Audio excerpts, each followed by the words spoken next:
ముందుగా అందరికీ నమస్కారం. నో మూవీస్ చూస్తున్న ప్రేక్షకులకు స్వాగతం సుస్వాగతం.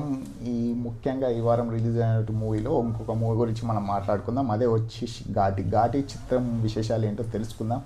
ఘాటి మూవీలో నటించింది అనుష్క శెట్టి. చాలా రోజుల తర్వాత నటించడం వల్ల ఈ సినిమాకి కొంచెం హైప్ వచ్చిందని చెప్పొచ్చు. అలా విధంగా క్రిష్ జాగర్లమూడి దర్శకత్వం పైన ఉన్న అభిమానంతో కొంతమంది ఈ సినిమాకు వెళ్ళడం జరుగుతుంది.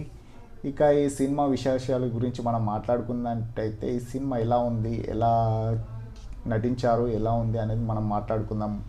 ఇది ఒక గంజాయి అక్రమ రవాణా నేపథ్యంలో సాగే కథ అనిపించినప్పటికీ ప్రధానంగా ఇది ఒక ప్రతీకారం చిత్రంగా చెప్పవచ్చు. ఘాటి వృత్తి నుంచి బయటకు వచ్చిన సామాన్య జీవితాన్ని సాగిస్తున్న బావమరుదులు మళ్ళీ గంజాయి స్మగ్లింగ్లోకి ఎందుకు అడుగు పెట్టాల్సి వచ్చింది, దీనికోసం వాళ్ళ ఎంచుకున్న కొత్త తీరు ఏంటి, ఈ ప్రయాణంలో వాళ్ళకి ఎదురైన పరిమాణాలు ఏంటి, ఒక ప్రయాణంలో బాధితురాలు క్రిమినల్గా ఎలా మాదిరింది, ఆఖరికి లెజెండ్గా ఎలా అవతరించింది అనేది ఇది కథ అండి. ఈ సినిమాకి కథ దీంట్లో స్మగ్లింగ్ నేపథ్యాన్ని చూస్తే మనం పుష్ప దాంట్లో ఉన్నట్టు అనుకుంటారు.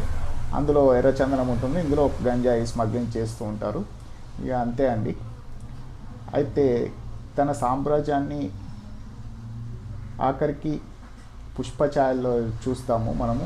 తన సామ్రాజ్యాన్ని అంతకంతకు విస్తరించుకు వెళ్ళే ప్రయత్నంలో ఇందులో కథానాయిక గంజాయి స్మగ్లింగ్ వల్ల జరుగుతున్న దారుణాలను చూసి ఆ స్మగ్లింగ్ ఆపి తమ తెగతో పాటు ఎంతోమంది ప్రాణాలకు నడుం బిగిస్తుంది. తూర్పు కనుమల మధ్య అక్కడి కొండల మధ్య సాగే గంజాయి అక్రమ సాగు దాన్ని దందగా చేసుకొని బతికే నాయకులు సోదరులు అతనిపై కార్పొరేట్ ముఠా చూపిస్తూ కథను ప్రారంభించిన తీరు ఆసక్తిగా రీస్తుంది. ఆ తర్వాత ఘాటి తెగ తెరపైకి వచ్చిన నేపథ్యాన్ని గంజాయి స్మగ్లింగ్లో వాళ్ళకి శక్తి సామర్థ్యాన్ని పరిచయం చేశారు. ఇక నాయకులు పాత్రలు తెరపై వచ్చిన తర్వాత కథలో వేగం మందగిస్తుంది.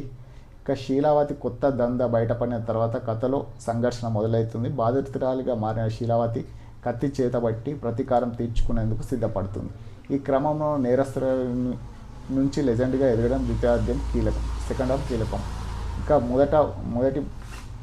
ఫస్ట్ హాఫ్లో చూపినట్టే ప్రథమార్థంలో సామాన్య మహిళగా కనిపించిన కథానాయిక సెకండ్ హాఫ్లో అమ్మోరిలా విజృంభించడం ప్రేక్షకులకు ఒక జోష్ నింపుతుంది. ఈ కార్యక్రమంలో ఒక గుహల నాయుడు ముఠాతో జరిగే యాక్షన్ సీన్స్, బస్సులో పోలీస్ తల తెగ నరికే ఎపిసోడ్ రోమాంచితంగా ఉంటాయి. కానీ ఆ తర్వాత మన హీరోయిన్ చేసే పోరాటంలో సంఘర్షణకు ఆవిష్కరించబోయే గంజాయి దందా నుంచి తమ తెగను బయటకు తీసుకొచ్చే కథానాయిక చేసే పోరాటమే క్లైమాక్స్ యాక్షన్ ఎపిసోడ్ పర్వాలేదు అనిపిస్తుంది. ఇక అనుష్క శెట్టి చాలా రోజుల తర్వాత నటించినటువంటి మూవీగా ఆమె పాత్ర మేరకు యాక్షన్ సన్నివేశాలను అదిరిగొట్టింది. ఇక విక్రమ్ ప్రభు న్యాయం చేశారు పాత్రలకు. ఇక విలనిజంగా చైతన్యరావు బాగానే చేశాడు. ఇక సెటప్ చేసుకున్న కథను ఈ కథకు కొత్త ఫీల్డ్ అద్దింది.